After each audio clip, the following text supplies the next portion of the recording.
दिल्ली की एक आम शाम। सोचिए जरा, दफ्तर से घर लौटते हुए लोग, सड़कों पर गाड़ियों की धीमी रफ्तार और सुभाष मार्ग से लाल किले पर ढलते सूरज का नजारा। लेकिन 10 नवंबर 2025 की शाम ऐसी आम नहीं थी। शाम के लगभग 6:52 पर, जब ट्रैफिक अपनी रोज की रफ्तार से, कह सकते हैं, रेंग रहा था, लाल किला मेट्रो स्टेशन के गेट नंबर 1 के पास एक जोरदार धमाका हुआ। एक चलती हुई कार बस पल भर में आग के गोले में तब्दील हो गई, और उस धमाके के गूंज ने दिल्ली की उस शाम को हमेशा के लिए बदल दिया। आज हम दिल्ली में हुए इसी आतंकी हमले की तह तक जाने की कोशिश करेंगे। हमारे पास जो स्रोत हैं वो इस घटना की जांच, इसके पीछे के लोगों और दिल्ली के दुखद इतिहास से जुड़े कई चौंकाने वाले तथ्य सामने रखते हैं। तो आइए मिलकर समझते हैं कि आखिर ये सब हुआ कैसे, और क्या ये किसी बड़ी और ज्यादा खतरनाक साजिश का सिर्फ एक छोटा सा हिस्सा था। हमारा मकसद सिर्फ तथ्यों को दोहराना नहीं, बल्कि उनके पीछे छिपे पैटर्न और बदलते खतरे को समझना है। चलिए सबसे पहले उस शाम की घटना पर ही ध्यान देते हैं। सोमवार 10 नवंबर 2025, शाम का पीक आवर, मतलब सड़कों पर सबसे ज्यादा भीड़। जी, और जगह थी लाल किला मेट्रो स्टेशन के पास, सुभाष मार्ग। और धमाका एक धीमी गति से चल रही हुंडई i20 कार में हुआ। हाँ, शुरुआती खबरों के मुताबिक कम से कम 13 लोगों की जान चली गई और कई लोग बुरी तरह घायल हुए। बिल्कुल, मतलब शाम का सबसे व्यस्त समय, सबसे व्यस्त इलाका। ये हमला ज्यादा से ज्यादा नुकसान पहुंचाने के इरादे से ही किया गया था। और जो शुरुआती फोरेंसिक सबूत मिले वो क्या बताते हैं? देखिए, यहीं पर बात बहुत गंभीर हो जाती है। ये कोई साधारण बॉम्ब नहीं था जिसे कहीं रखकर उड़ा दिया गया हो। ये एक VBIED था। VBID, इसका क्या मतलब है? मतलब vehicle born improvised explosive device, आसान भाषा में कहें तो। एक कार बॉम्ब? हाँ, एक कार बम। और यहाँ जो सबसे डरावनी बात है वो ये कि ये शायद दिल्ली में पहला आत्मघाती कार बम हमला हो सकता है। आत्मघाती मतलब हमलावर गाड़ी के अंदर ही था? जी, ये हमला करने के तरीके में एक बहुत बड़े और खतरनाक बदलाव का संकेत है। कार बम, आत्मघाती हमला, ये शब्द तो हम काबुल या बगदाद की खबरों में सुनते आए हैं। दिल्ली की सड़कों पर इस तरह का हमला, ये तो एक बहुत बड़ा एस्केलेशन है। बिल्कुल। इतना बड़ा हमला किसी अकेले इंसान का काम तो हो नहीं सकता। जांच में क्या सामने आया कि कौन लोग थे इसके पीछे? और यहीं पर कहानी एक बहुत ही अजीब और परेशान करने वाला मोड़ लेती है। जांचकर्ताओं के हाथ जो सुराग लगे वो और भी चौंकाने वाले थे। कार चलाने वाले की पहचान DNA सैंपल के जरिए हुई। अच्छा, तो कौन था वो? उसका नाम था डॉक्टर उमर उन नबी। डॉक्टर? जी, डॉक्टर उमर उन नबी पुलवामा, जम्मू कश्मीर का रहने वाला एक डॉक्टर था। और वो कोई अनपढ़ या गुमराह नौजवान नहीं था, बल्कि हरियाणा के फरीदाबाद में एक प्रतिष्ठित संस्थान में पढ़ाता था। ये तो यकीन करने वाली बात ही नहीं है, एक डॉक्टर। हाँ, और अधिकारियों का मानना है कि वो जैश-ए-मोहम्मद यानी पाकिस्तान स्थित एक कुख्यात आतंकी संगठन से जुड़े एक खास तरह के मॉड्यूल का हिस्सा था। एक डॉक्टर, मतलब वो इंसान जो जान बचाने की शपथ लेता है, वो इतनी जानें लेने पर उतर आया?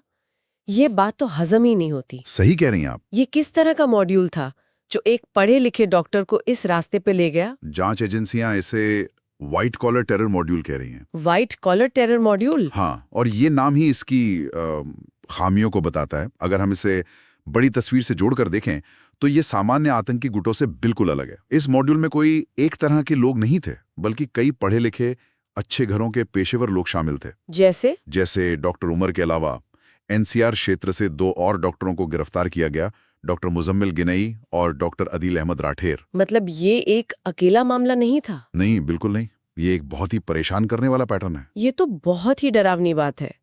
इसका मतलब है कि रेडिकलाइजेशन की पहचान करना और भी मुश्किल हो गया है। हाँ, पहले शायद मदरसों या कुछ संदिग्ध गुटों पर नजर रखी जाती थी, पर अब आप किसी डॉक्टर या इंजीनियर पे पहली नजर में शक कैसे करेंगे? ये तो समाज में घुल मिल कर रहते हैं। आपने बिल्कुल सही नब्ज पकड़ी है। यही सुरक्षा एजेंसियों के लिए सबसे बड़ी चुनौती है।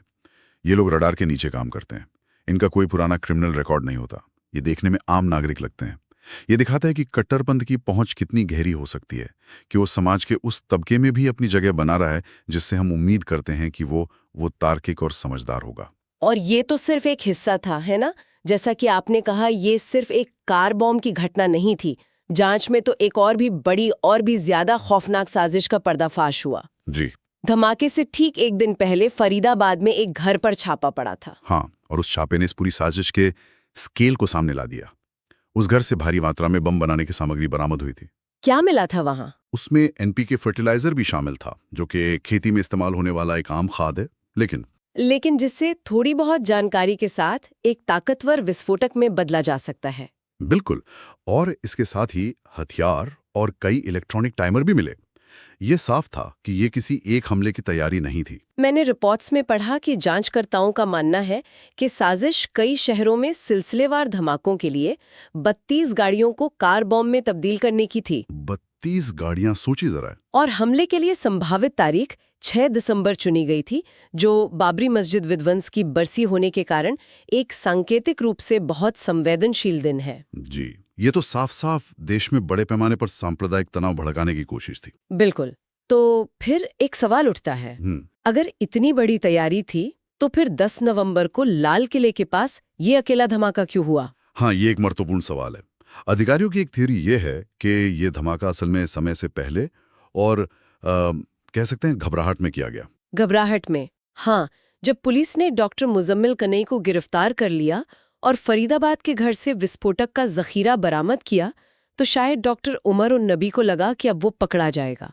हो सकता है कि उसने घबराहट में या पकड़े जाने के डर से अपनी कार में मौजूद बम में विस्फोट कर दिया। अच्छा, तो ये एक नाकाम साजिश का नतीजा हो सकता है। हाँ, एक नाकाम कोशिश जो अगर कामयाब होती तो पता नहीं कितनी तबाही मचाती। और सूत्रों के हवाले से ये भी पता चला है कि उमर अपने घर पर ही एक छोटी-मोटी लैब चला रहा था। हाँ, ये भी एक बहुत अहम जानकारी है। बताया जा रहा है कि वो टेलीग्राम के जरिए पाकिस्तानी हैंडलर्स के संपर्क में था। मतलब निर्देश बाहर से आ रहे थे। जी, उन्हीं से मिले निर्देशों के आधार पर वो घर पर ही आईईडी यानी इम्प्रोवाइज्ड एक्सप्लोसिव डिवाइस बना रहा था और उनका परीक्षण भी कर रहा था। तो ये तो डू इट योरसेल्फ टेररिज्म जैसा हो गया।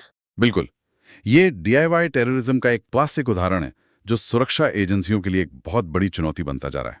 अब बम बनाने के लिए किसी ट्रेनिंग कैंप जाने की जरूरत नहीं। निर्देश इंटरनेट पे मिल जाते हैं और सामान लोकल बाजार में। सही। मतलब हम एक बहुत बड़ी तबाही से बाल बाल बचे। ये सोचकर ही डर लगता है कि अगर वो लोग अपनी पूरी साजिश में कामयाब हो जाते तो क्या होता। बिल्कुल। ये हमला जितना खौफनाक है उतना ही दुखद है कि दिल्ली के लिए ये कोई नई बात नहीं है। अगर हम पुराने हमलों को देखें तो क्या कोई पैटर्न समझ आता है? क्या तरीकों में कोई बदलाव दिखता है? बिल्कुल, दिल्ली पर आतंकी हमलों का एक लंबा और दुखद इतिहास रहा है। अगर हम कुछ बड़े हमलों को याद करें तो पैटर्न और उसमें आया बदलाव साफ दिखता है। सबसे पहले याद आता है 29 अक्टूबर 2005 का हमला। दिवाली से ठीक पहले। हाँ, दिवाली से ठीक 2 दिन पहले, जब बाजारों में सबसे ज्यादा भीड़ होती है। सरोजनी नगर, पहाड़गंज और गोविंदपुरी जैसे भीड़-भाड़ वाले बाजारों में 3 धमाके हुए थे। उसमें तो बहुत जाने गई थीं। 62 लोगों की मौत हुई थी।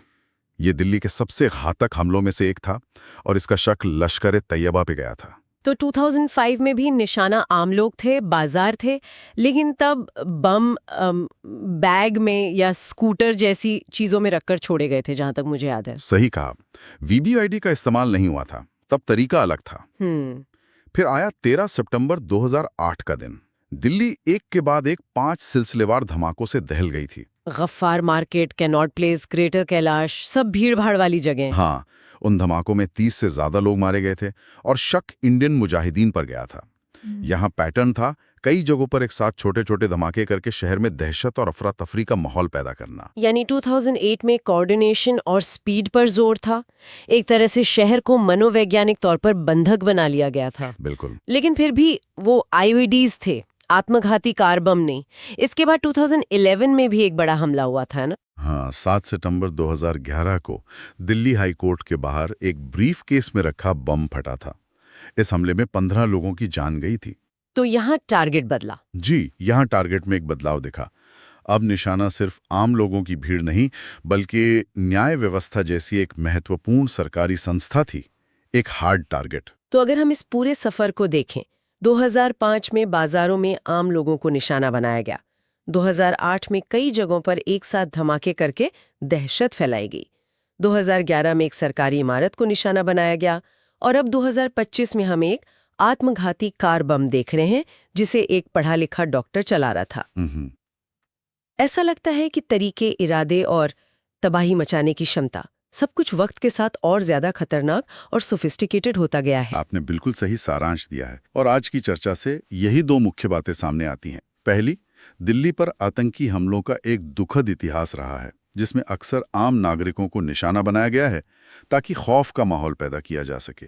बाजारों से लेकर अदालतों तक कोई जगह बची नहीं है। सुतना है। हाँ। लेकिन दूसरी और शायद सबसे महत्वपूर्ण बात यह है कि 2025 का ये हमला एक नए और बेहद चिंताजनक पैटर्न की ओर इशारा करता है। और वो पैटर्न क्या है? पैटर्न साफ है। पहले हमलावर बाहर से आते थे या किसी कट्टरपंथी गुट के सदस्य होते थे। अब वे हमारे बीच के ही पढ़े लिखे लोग हैं। खतरा अब सिर्फ सरहद पर नहीं, हमारे अपने समाज के अंदर छिपा है। बिल्कुल।